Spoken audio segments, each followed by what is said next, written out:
suis ferronnier d'art, ferronnerie d'art qui est liée à la production dans le bâtiment, donc rattaché essentiellement au bâtiment où toutes les conceptions et réalisations sont faites de manière à améliorer l'esthétique de celui-ci, grille, portail, rampe. Okay. Je réponds essentiellement aux besoins de ma clientèle, donc ce sont des commandes. Maintenant, j'ai voulu, au travers de l'activité, mettre et faire valoir mes compétences et mon côté artistique. Donc ma production est appelée création. Donc chaque produit a une quote-part assez importante de créativité. Tout ce que je réalise va être fait à la main, donc beaucoup de croquis. Souvent une esquisse primaire faite avec le client qui va permettre à celui-ci de percevoir peut-être la direction dans laquelle je veux aller pour son œuvre ou pour sa pièce. Et en même temps, moi je peux déjà poser tout ce qui m'inspire sur une feuille blanche. Comme ça après, généralement je reprends le travail plus tard. Donc une semaine ou deux, voire parfois un mois, donc je suis dans un autre état d'esprit et le croquis me rappelle en fin de compte cette rencontre, ce qui me permet aussi par rapport au travail que j'ai eu pendant ce laps de temps ou des rencontres ou des visuels tout autres qui m'amènent à lui faire une proposition finale. La 3D est intéressante, c'est vrai que moi je vais la travailler uniquement en perspective sur mes dessins.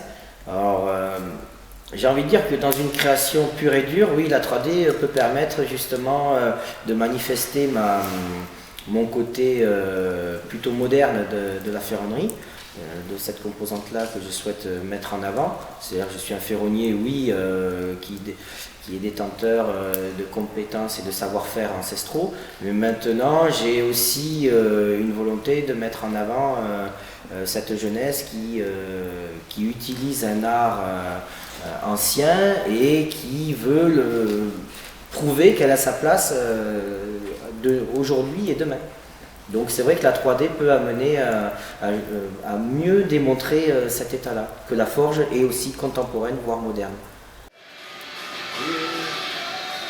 Oui, mais non, mais voilà, on l'a traité comme ça,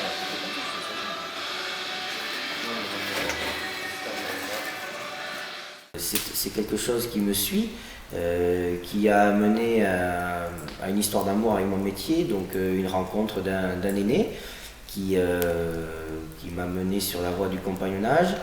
Et là j'ai retrouvé des maîtres, des pères qui m'ont avant tout, avant de transmettre, je dirais, les compétences et le savoir, ils m'ont transmis l'amour du métier. Ils m'ont montré que, au travers de cet amour-là, on peut s'élever au rang d'homme.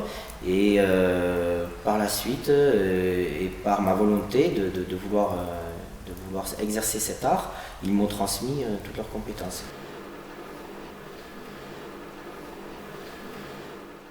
Le faire, en fin de compte, parce qu'il y a le feu déjà. Il y a cet élément qui, depuis tout jeune, j'étais fasciné par cet élément-là. Et en grandissant et très proche de la nature, j'aimais bien les chevaux et je voulais faire maréchal ferrant en fin de compte. Et dans des rencontres, et une belle rencontre qui m'a amené donc au compagnonnage, j'ai découvert le milieu de la forge, mais malheureusement il n'y avait pas encore l'école de maréchalerie, donc ils m'ont proposé de faire la ferronnerie. Mais cet attrait du métal, ça a été un appel plus qu'un choix de ma part. Je voulais ferrer des chevaux, ils m'ont suggéré de commencer par la ferronnerie, j'ai tapé sur une enclume. Et à première résonance, c'est allé jusqu'au plus profond de moi et il s'est avéré que ce bout de métal, aujourd'hui j'en suis emprunt et imprégné. Aujourd'hui, le bout de fer, il me passionne par la difficulté à le tordre et puis en fin de compte son côté malléable quand on le met au feu.